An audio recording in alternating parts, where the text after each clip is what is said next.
Oh, kanina ka pa dito wala sa bahay. Nasaan ka galing? Saan ka galing? I have something for you. Ano yan? Flower. Ooh, flower. Saan mo kinuha yan? Francisco. Ang dami namang flower. Lagot ka, papagalitan ka niyan.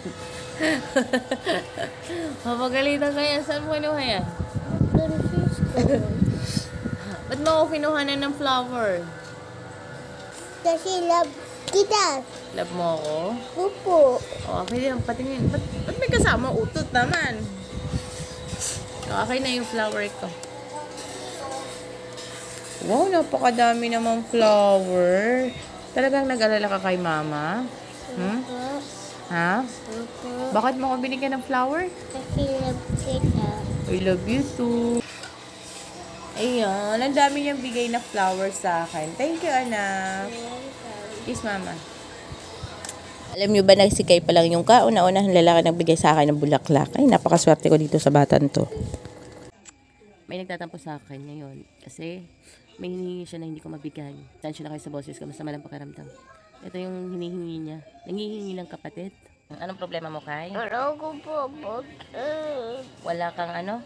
Wala ako papatid. Wala kang kapatid? O, ano ngayon kung wala kang kapatid? Anong gusto mo? Ako naman yung papatid. Ha? Gusto ko papatid. Gusto mo ng kapatid? Opo. Anak, mahirap yung pinapagawa mo. Malabo pa sa malabo ang pinapagawa mo. Hindi ko may bibigay sa'yo yung kapatid, ha? Hindi ko may bibigay yun. Napaka-imposible magawa ni mama yun. Papaliwanag ko sa'yo, ha? Kung bakit hindi ko may bibigay yun. Para magkaroon ka ng kapatid, kailangan ng mama at papa. Ngayon, may papa ka ba? Ha? O, di ba wala? O, kaya hindi ko may bibigay sa'yo yun, ha? Okay? Bakit gusto mo ng kapatid? Malungkot? Eh, nandito naman si mama, ah.